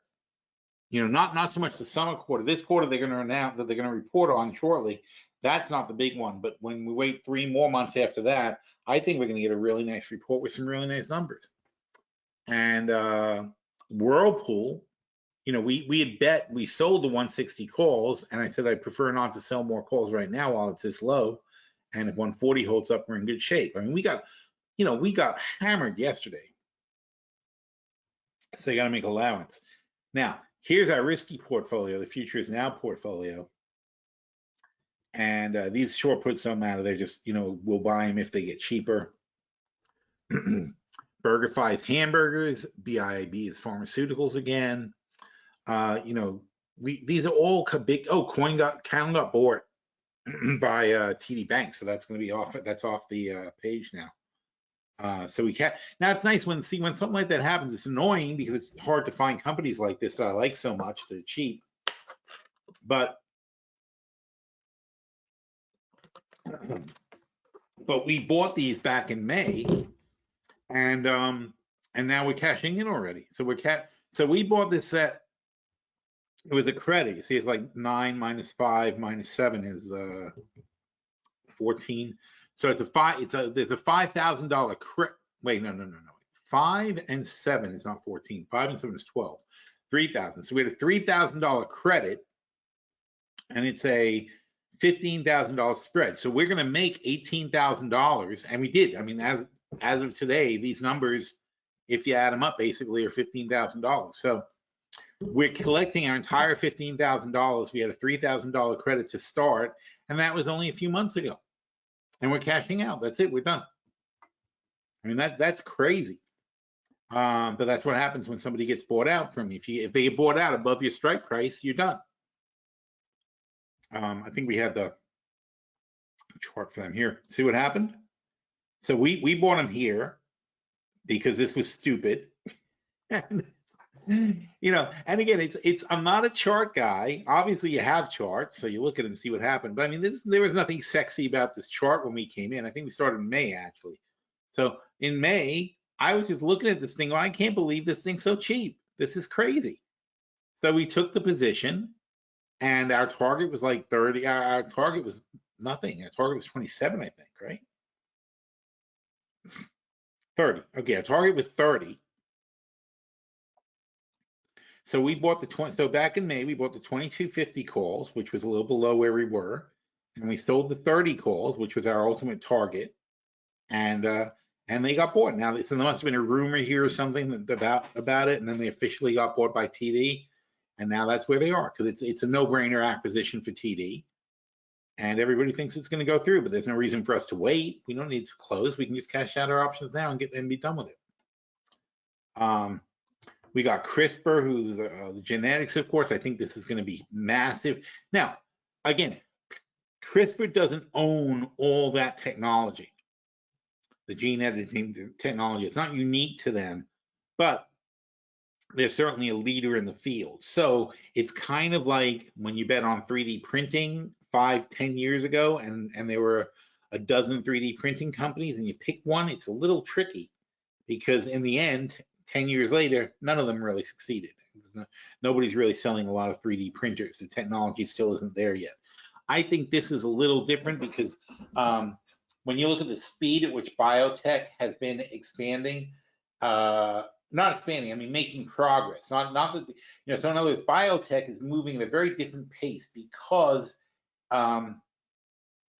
they're able to do these studies and move things forward and so on and so forth. Whereas 3D printing is a mechanical process that requires a huge amount of engineering refinements to move forward, whereas biotech, effectively, they've got the tool to edit a gene. So they already figured out, the engineers already built the tool to edit the gene. Now the question is, if we can edit a gene, what can we make it do? And the answer to that is X-Men. But if, you know, barring that, they'll figure, well, whatever they end up figuring out, the point is that they can edit genes, and now it's a matter of computer modeling, and never bet against the ability of computers to figure out what's going on. So we're going to have so basically they are in the process now of experimenting and running computer models and trying different stuff and whatever, but eventually there'll be breakthroughs like, hey, if we do this, we cure this. If we do this, we cure that. If we do this, we stop that. You know, we can get rid of, we can take a baby and we can analyze their genes and we can say, oh, they're going to have nearsightedness, but we can fix that by editing this gene. Things like that. Now, down the road, they're going to be able to say, would you like a blonde, a brunette, or a redhead? Would you like blue eyes or green eyes? Would you like this and that? That's a little scary, but we'll, you know, deal with it as it comes. But you will be able to customize your children, which is horrifying. or not. I mean, you know, the problem is if everybody can do it and you don't, and you say, no, I'm going to have a random kid. That's a little tricky too, right? Because then you're basically an anti-vaxxer, right? If everybody's customizing their children and picking the characteristics they want the kids to have, and they're going to be uber children, not that you're not going to say I want my kid to be short and I want my kid to be slow and I want my kid to be not too smart. That's not, you know. So they're gonna jack everybody up, and we're gonna have a whole new race of amplified people. although probably rich people and probably not poor people.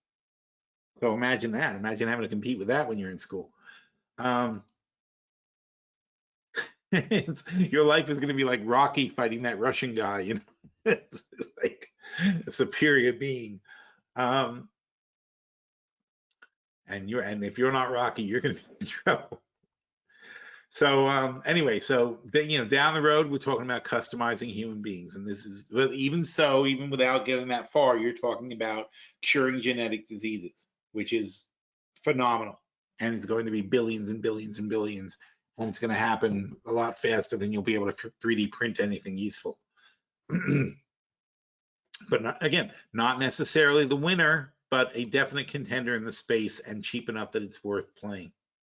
But to play it, we have to go year after year. Every year. You can't plan on saying this has to win now. CRISPR. We've got 15, which is a small position. We spent $43,000, and we bought 15 202460 calls. They're at 69, so we're getting 15,000 back. It's at 43,000 now. So at the moment, we're getting $15,000 back. We sold the puts. If the puts expire worthless, that's $10,000. So we're getting $25,000 back of our 43,000. But at a certain point, which is very soon, we're going to say, okay, you know what? We're going to roll to January 2025, whatever. Oh, and by the way, we already bought back the short call, so there's more money made there too. So we have very, very little exposure in this position right now. So in other words, the money that we lost, which is net $1,500, we probably made more than that on the short calls. That's why we wouldn't have bought them back otherwise. So we made good money on the short calls. So this position right now has been a no-cost position. So we're going to reinvest in it into 2025 and roll it to, well, something,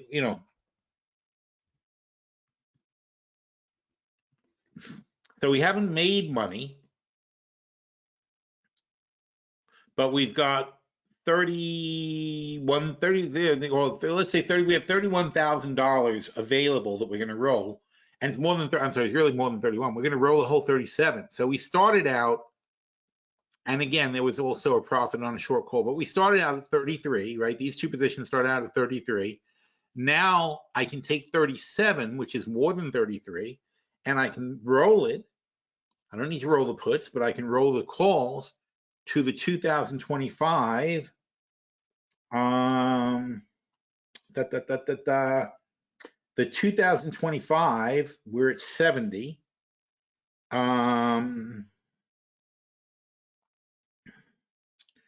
So we are at 70. So let's see. Oh, we can go deep. Look how deep we can go. All right. We can certainly do the 50s. The 50s are, nobody's trading them yet, but the 50s are 37, 38. Let's say 38. These are $38, and that would be 88 net. So that makes sense. So these are 38, and we can sell these guys, the 75s, for 27, let's say. So that'd be $11. That's pretty cheap, right? So we could buy 30 of those spreads with the money that we have invested right now over there. So we only have 15 longs now. We can move to 30 of these spreads that are $25 spread. So it becomes a $75,000 spread of the 50 75s, and CRISPR is currently at 70. So that's how we reinvest in our rolling. Okay, so we didn't make any money. We're probably net maybe a couple of $1,000s up so far, but so what? This wasn't our year, but we get to reposition at a much lower price, 50 instead of 60, and we're repositioning and giving ourselves more time to be successful. So in no way, shape, or form would I want to drop that. This is a fantastic rolling opportunity. Delta Air travels back, Embraer is jets, Ford is cars. See, you notice how I do that? It's like everything is stuff that people are going to want no matter what. You're still going to fly in a plane. It's going to, imagine how bad things would have to be that you're not going to get in a plane. We just had it. I mean, we just went through a 2-year lockdown. Did you take a plane flight? I didn't for most of the 2 years. I went to Vegas July, my daughter's birthday of 2021. So I went to Thailand on New Year's of at the end of 2019. My last plane flight was going to Thailand, and then it was 18 months. I didn't get in a plane again, and then I went to Vegas for my daughter. That was her birthday trip. So even in a pandemic, even when the world shuts down, even with the risk of dying of a deadly disease, and I was also there for a conference. I wasn't there for no reason. I was there for the speaking at the conference. But even at the risk of dying of a deadly disease, we're still going to fly because the world is built. We unfortunately chose to live in a world where we're very spread out, right? You don't think twice about your mom being in Florida when you're in New York and things like that, because you can always jump on a plane and visit. Now, even when it becomes inconvenient, your mom's in Florida. You got to get there somehow. So you end up flying even under conditions that aren't ideal. IGT is because of sports betting. Lovesac is a furniture company. Modular, I like them a lot. I think they're going to grow. McDermott is medical stuff, which of course for the aging population is good to have. MP. What was MP? I cannot think of who that is right now.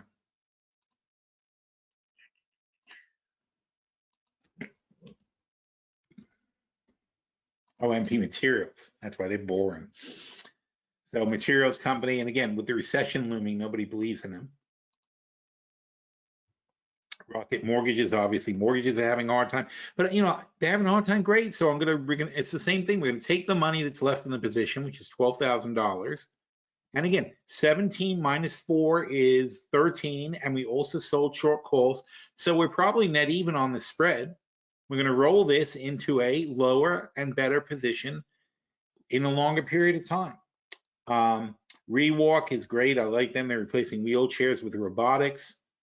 SoFi, I think, is huge. That's one we just talked about. They got upgraded by Bank of America. Sohu, SunPower, Thor Industries is the trailers. I like them a lot. You call it an RV? No, it's a trailer park trailer. Like people live in. They also have RVs. And WTRH Holdings is dead. That was a mistake. They had a good idea. They didn't execute it properly. Then they started changing their direction. They did a flip, and it didn't. And the flip was just not working either. Now they're trying to do a pivot, not a flip. They pivot. They went to something else. Now they pivoted again. They bought another company using stock because they don't have, they don't have any money, but they got stock, and people are.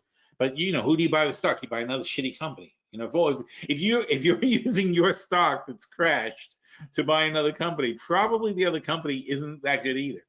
But they're just trying to keep investors interested at this point. So that one's a bad call. Still we have some really nice profits in this portfolio, and they're going to be gigantic when the market comes back. It's just a bad time to be doing a review after the market drops 5%. And how are we doing today? Are we improving?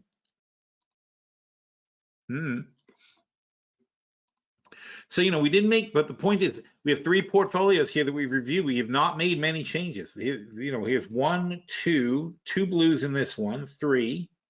So there's 3, and that was to kill it because they got bought out.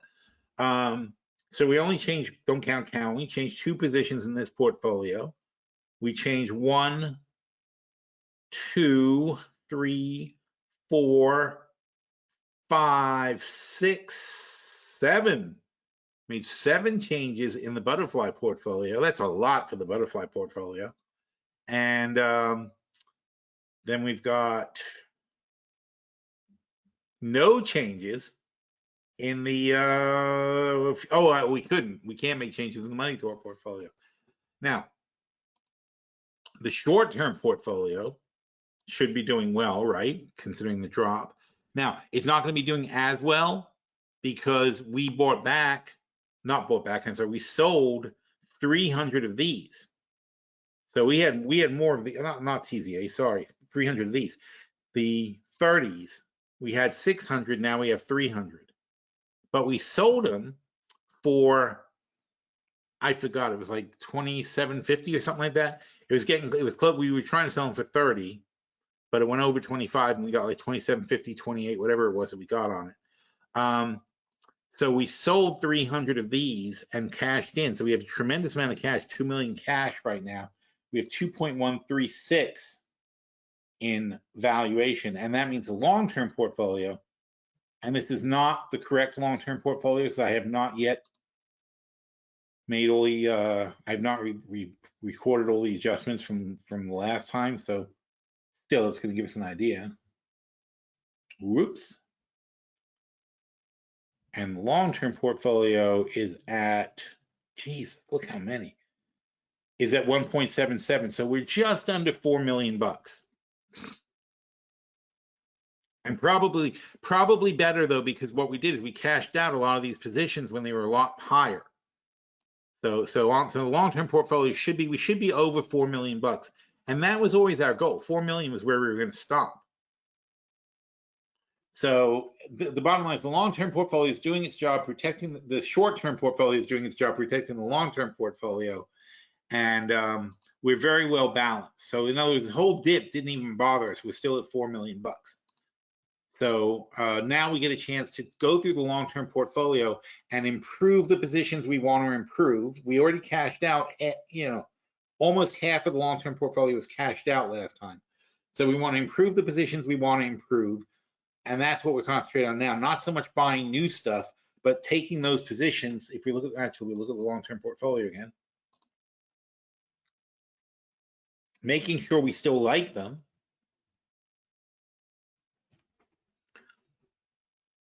And we're also going to go through the puts, because in the puts we may want to add, some stuff may have gone low enough that we want to add things to it. Like here, CIM, right? We always like CIM. They took a big dip. Anybody took a big dip is the thing. David's T. We might want to add a bull call spread to these things. KBH Homes, that's a little tricky. I'm not sure I want to add a home builder. MGM is surprisingly way down. Toyota got, oh wow, that's a good one. See, there you go. Anytime Toyota is cheap, you got to take a look. Oh, look at that. Wow. Wow. So in Toyota, they're at 140. We sold the 140 put, so that was my actual goal, was 140. So now it's 140. That it's down 30%. And that one's down 80%. I'm sorry. So on this one we sold, both times we sold the 140 puts. We sold the 140 puts. We sold them for about 10 bucks. So our net was 130, but I'm happy. But so now that they're at our trigger point, that now makes me go, oh, I want to look to sell. I want to look to make a trade out of Toyota. We don't sell a put because we don't like a stock. We sell a put because we'd love to buy a stock if it gets to this price. You tell me you're going to sell me Toyota for 140. I thought 130 was the lowest it could possibly go. We're there. It's time to start thinking about building a position. W is a whole different story, because we never believed in W. It's just unfortunately left over from a spread that we had. And I don't know if they're ever going to come back. They're annoying. That's it there. But then we look at these guys and we figure like Best Buy, I think is still a good stock. I think Big is still a good stock. I think Boyd is definitely a good stock. Let's see, no doubt about that. Cheesecake Factory, they're still in good shape. But Cheesecake Factory, I'll double down on those guys. That's my favorite restaurant stock. Oh, and by the way, another reason, you look at the staffing. When you look at these fast food places, again, the people who have less staff win. They have less employees in Cheesecake Factory. Therefore, their less employees per dollar earned means they're going to be less affected by rising labor costs. So that gives them a huge advantage. Here's Coinbase, where I'll certainly put more money into, although they're actually doing well now. Crocs, I'd put more money into. Dell, it's the same thing. It doesn't really change, does it? You go portfolio to portfolio, we end up with the same staple products: Dow, eBay, Gilead, Corning, Gold, and Barrett Gold again, of course, Hanes brand, freaking underwear. Okay, this is not brain surgery. Okay, we've got the kind of stocks that you want to have for 20 years in this portfolio. This is just a blip. This is just a pullback in the market that's going to adjust for recession for a couple of years. And what we're going to do for those couple of years is take full advantage of any sort of sales the market wants to throw at us. All right, so I'm gonna work on finishing up these reviews, and I'm gonna keep posting them on the Tuesday post because it's easier if they're all in one place. So I'm gonna try to do that from now on. And I'm going to keep adding reviews to the Tuesday post until we're done. And then we'll be able to review everything in one place when we look back, which will be nice. All right, so if anybody has any questions, whether you have questions or not, I am losing my voice, so this is the end of the webinar.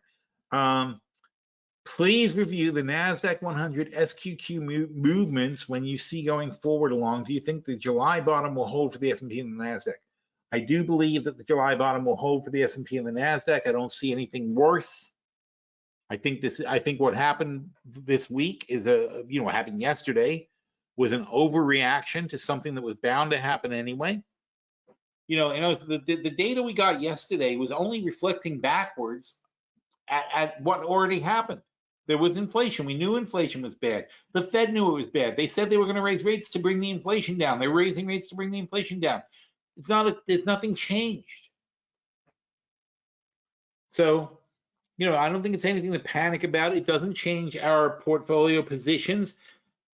Our worst case in the short-term portfolio is we spend money to push the gap higher in the SQQ. So in other words, in the short-term portfolio,